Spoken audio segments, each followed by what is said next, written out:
Hello everyone, I'm Dante and welcome to another Anthem update. Today we've got more updates on the demo, Anthem currency, the alliance system, and Bioware have kicked off their media drive as we roll into the launch window of Anthem. Though Anthem will not have loot boxes, it's still going to have microtransactions. Fortunately, everything that can be bought can be earned. So the next logical question is, how much coin do you earn and how long can you expect to play before earning something in game? Well, we didn't really get an answer to this, other than if you're playing 3 to 4 hours a week, you're not going to be unlocking everything in the game. Which I think is probably fair, but this is going to be a critical point Bioware need to get right. Otherwise, it's going to be an unrewarding grind and feel like monetization is being overemphasized. So I've got a question for you. How long do you think it should take to unlock cosmetic items in Anthem? Personally, I'm going to use a full vinyl set as an example. These will be the most premium of the cosmetics, as they will be entire custom paint schemes and possibly include armor pieces. I'm also going to use 10 hours a week of game time for this example, as it's a nice round number and generally one of the mid to high range choices you'll see in a survey. On these basis, I think you should be able to earn one full vinyl set per week, with relatively efficient activities, with smaller parts such as single armor pieces earnable in a few hours. As long as there are enough cosmetics, this feels balanced to me. If you start hitting 24 hours of playtime for a single paint scheme, you've gone a bit too far. As for the majority, they will earn almost nothing in a week. This is just my general opinion, as I said before. I'm really interested to see what your thoughts on this topic are. What do you think is a fair price in terms of your time? Just a reminder while we're on the topic, there will not be any pay-to-win microtransactions or loot boxes. Everything will be cosmetic only, earnable in-game, and all of the story content will be free post-launch. Next up, I've got a question on the demo, and what will we actually be doing in terms of activities? Obviously, no one is giving that secret away, but we have a general idea. We'll get to play through a short story arc that has previously been hinted might include a mission and even a stronghold. Following that, we get to go back to Fort Tarsus, use the vault, the forge, and speak to some of the NPCs before going out for unlimited free play excursions. We heard several times that everything that can be bought can be earned, so this was a rather interesting question. Will loot be time limited or always available? According to this response, both. Which is interesting as we've not seen anything about post-launch for any aspect of the game.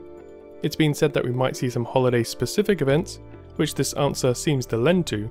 This might also mean we could see seasons of some kind, with cosmetics that last several months then rotate to a new theme, or old ones being retired as the story progresses.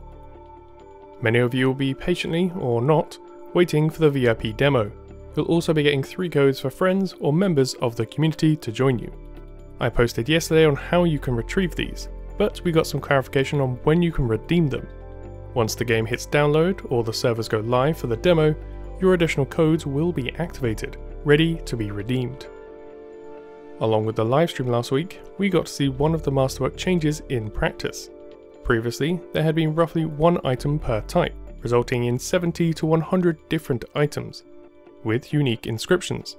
Now we have those, plus other Masterworks, without the unique inscription, just keeping the access to high tier stats.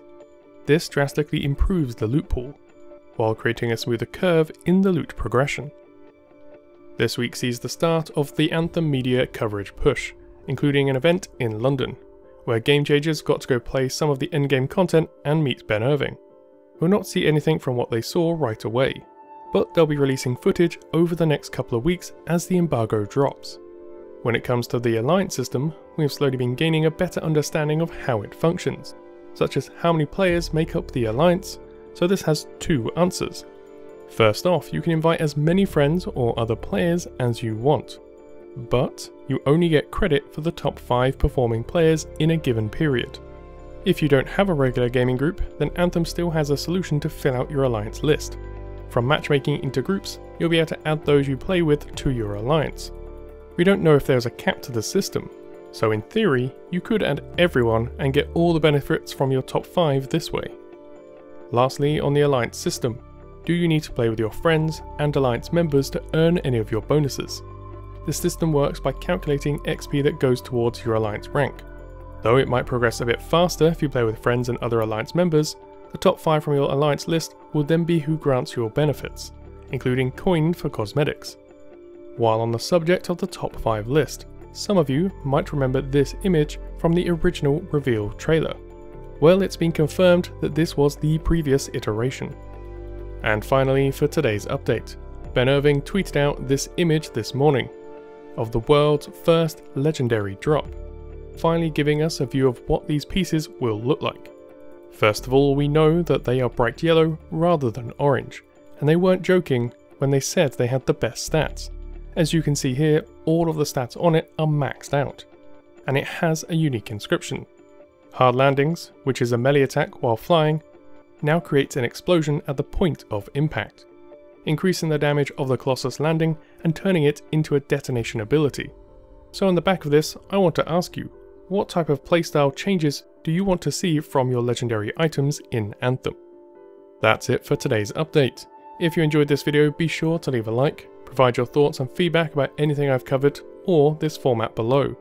You can support the channel by subscribing and using the bell to be notified of future content as it goes live. And until next time, I've been Dante, thanks for watching.